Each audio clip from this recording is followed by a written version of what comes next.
Namaskar. Now, today we are going to have a very distinguished personality with us, Dr. Mangesh Das, Managing Director CHDNLR, who is based at Bombay, and luckily he is available to spare some time to discuss about a very interesting topic related to NLP. So, welcome, Thank you so much. Dr. Mangesh Das, and I wish that today's program, which we are going to have on NLP, will be certainly helping our listeners, viewers, to the great extent to know something about NLP.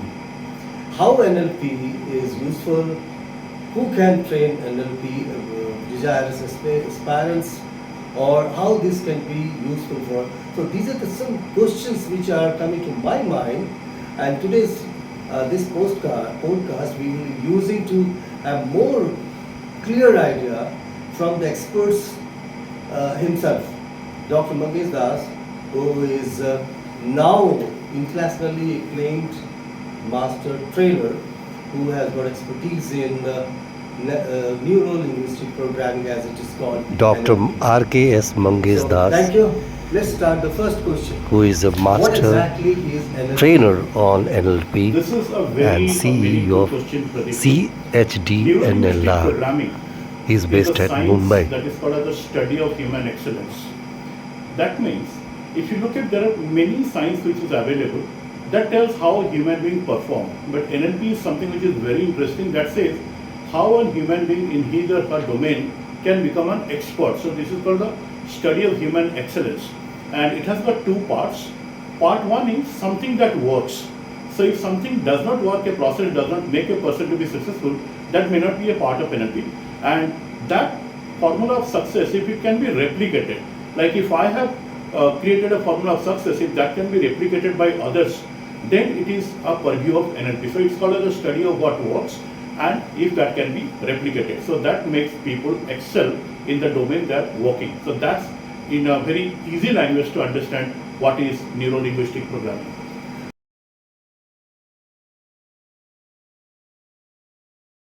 I just need some more clarification. Why it is called neuro-linguistic programming?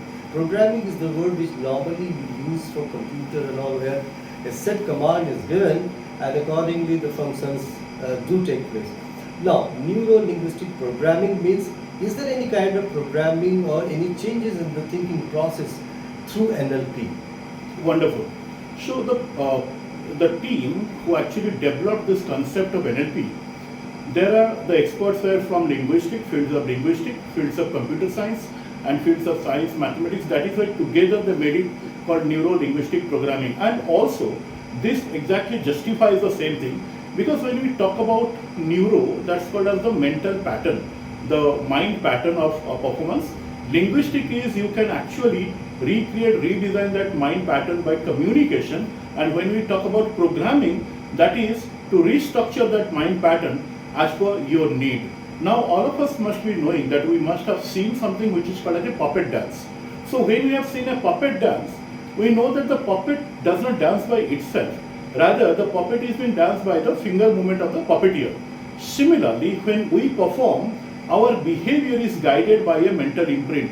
And NLP, it has a very simple processes, set of processes that can always recreate your mental pattern for excellence. That's why sports people, before the game, you must be knowing today in cricket, a lot of sports people, they visualize their game, and that's how they are going to perform. So there are mechanisms by which you can recreate your thinking, your mental imprint that will drive you towards a performance. And that's how NLP is called neuro-linguistic programming. Uh, Another question which is coming to my mind is that today's world, high-paced world, we talk about stress and we talk about the mental disorders and all. So, is there any kind of way when NLP, those who have been undergoing the training for NLP will benefit from this kind of training which you are offering?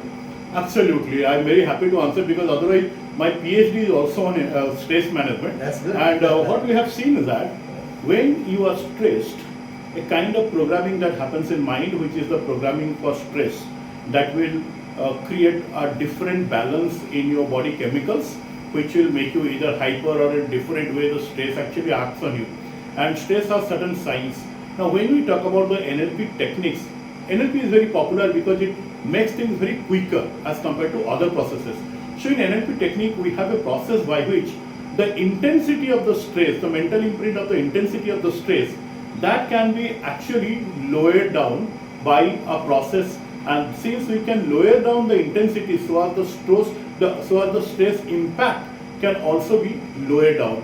And sometimes we can actually even change our response to the stress, and there are mechanisms into this, there are techniques you must be learning in NLP, and that's why for stress management, this is a very, very powerful tool. That's good. And today's high-paced life, you must be finding all across social media people expressing their dissatisfaction.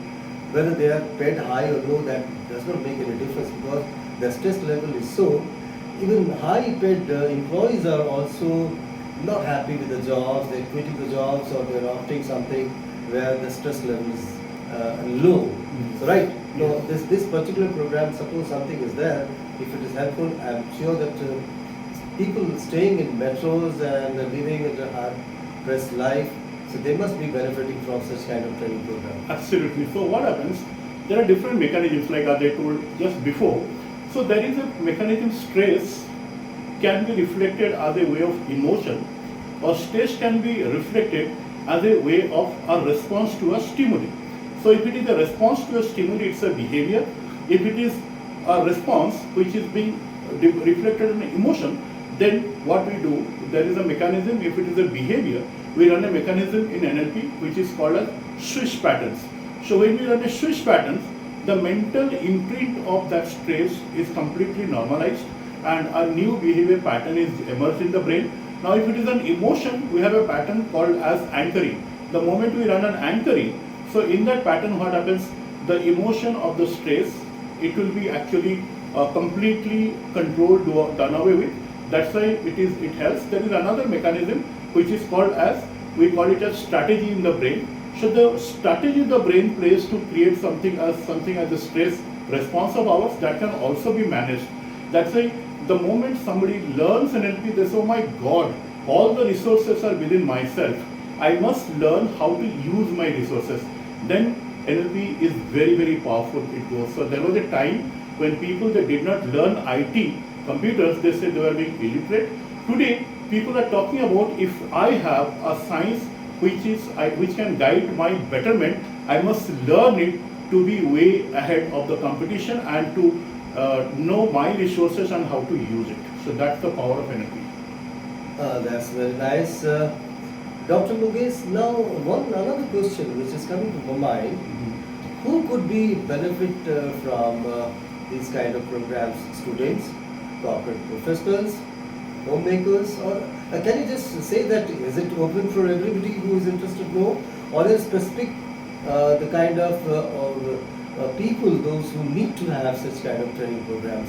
This is another powerful question. We have trained in NLP a student from 8 years from Bahrain to a very, very senior person of 76 years from Bombay. And domain, if you talk about, we have trained more than 47 domains, people from 47 domains. There are lawyers, there are advocates, there are journalists, there are students, there are corporate executives. You talk about probably a domain, there are seafarers. We have actually trained more than 47 domain of people. And everyone says that the moment they learn the mechanism, they learn the communication patterns, they learn the structure of the experience, and they have used, they all enjoy it. So NLP is a very simple process, and the teaching pattern, the training pattern of NLP is very scientific. So the moment someone learns, it is very powerful, and anybody can learn NLP if they understand the language in which NLP is being taught. So if we teach it in English, then somebody understands English, they can learn NLP. And this is our experience. What you like to see people, they need to be NLP practitioner, or they should be NLP the programming which they can use in their life. So the question is now, who can be a good certified NLP practitioner?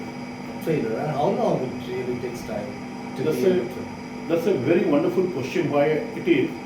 All of us were actually using the science of NLP knowingly or unknowingly.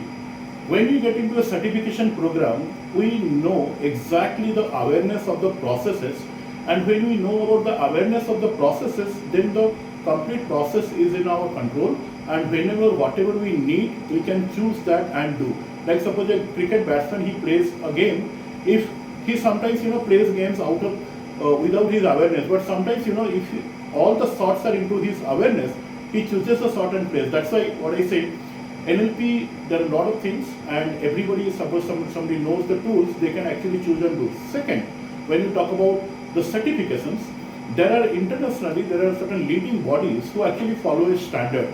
Standard like NLP has got certain levels. First level is called as NLP practitioner, and that's at an international level, the certifications, the groups who follow the common pattern, that minimum has to be for 30 hours and more, and that is to be done by a certified trainer of NLP. Like any trainer who has been trained on a practitioner, they may not actually offer the certificate. Somebody who has become an NLP certified trainer, they can actually offer the certificate of NLP, and that's what is valid. And second, for this practitioner course, anybody can join and they do it. Dr. So what it Mangesh gives, Das it on gives you a lot of NLP. tools that you can actually He is a use in your well-known life. NLP Second, suppose practitioner somebody has become a practitioner and they want to go further, acclaimed the next level is international called as master NLP trainer as well. master practitioner. So similarly, many of the organizations, leading organizations, they follow a standard. They say it has to be minimum for 12 days and more. So minimum 72 hours and more.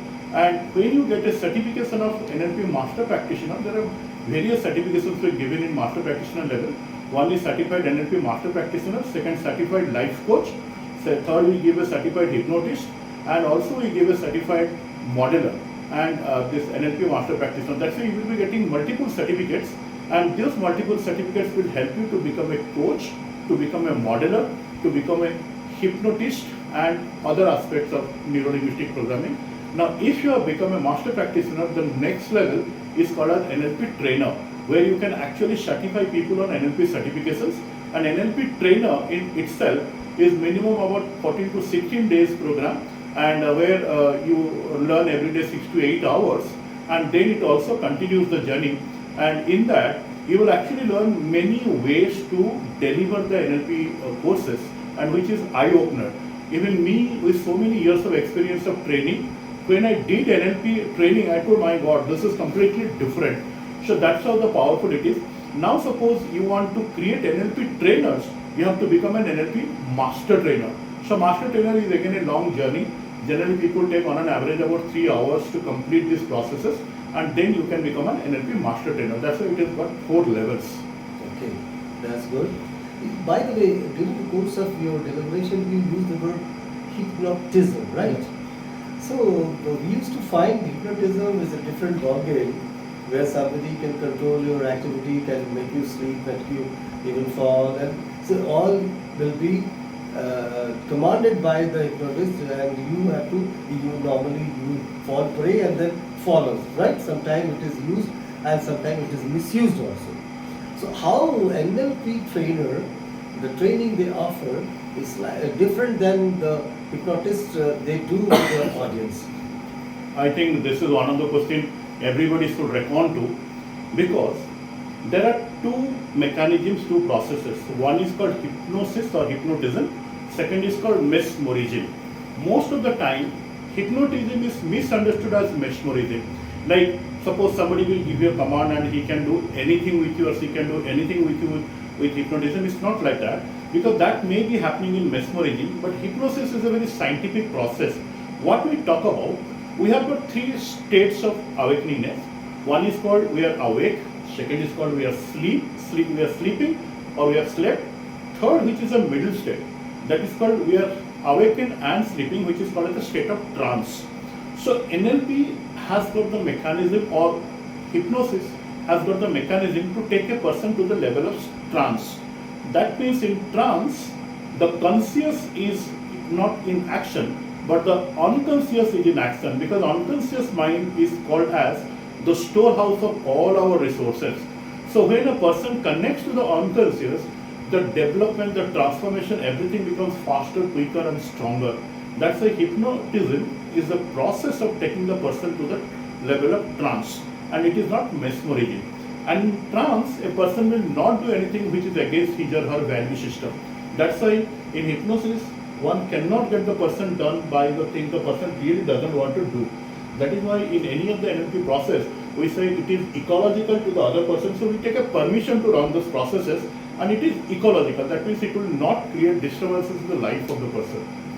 So that's very interesting because, see, people get scared when they know Right. about hypnotism and all. Right. And other one which you said, by the way, the certification part, which I believe that I need still some clarification for my audience, because somebody spends time and money and resources naturally, he or she must be expecting that how this could be professionally capitalized, and the certification which is given to us is of any value, can be recognized nationally, internationally. So the kind of school which you are following has it got any international accreditation right now? It's a very good question. Our organization, that is called Center for Human Development and Neuro-Linguistic Research, it itself is an accreditation body, so we register as an accreditation body. And there are many people who want to run their own academy. We also accredited them so that they can run their own academy. And what we follow is actually a standard which is being created by many leading NLP organizations across the globe. And all the standards have been mapped, and we are following that. So whether we do online, whether you do physical, the in-person program, everything is being following a standard which is being followed by leading organizations. The second thing is that most of the NLP certifications, the corporates they recognize more than a paper, the power of NLP. So at present, almost in India, many leading organizations, corporates, we have certified their executives on the complete practitioner, master practitioner and trainer courses. We also have certified by now, I think, more than 2,500, on an average around 2,500 people in NLP.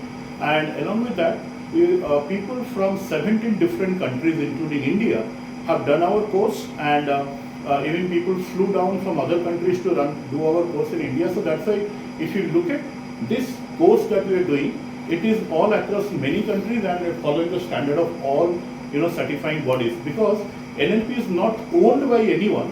That is why there is no centralized accreditation body, but every leading company who think register themselves as an accreditation body, they can do this. Okay, so that's very nice, and nice to hear that you are one of the centers providing NLP accreditation also. By the way, do you find anybody in India, like I have just went through some paper and found a name called Puspak Bhattacharya. Have you heard about him? Okay, Puspak Bhattacharya is considered to be the master of NLP in India, and virtually many people have recognized him. Even Anand Mahindra said that if something which I came to know about NLP, it is only through Mr. Puspak Bhattacharya, who is considered to be the icon of NLP training in India as such. By the way, there are some other international trainers who I believe who have got some kind of understanding, and they are even close to them rather. Like one or two names coming to, but we will be concentrating more on the programs which you are offering to the people. Now coming back to the commercial part, any program, it must be around 15 hours to 20 hours or 30 hours, something like that. You must have classified the programs.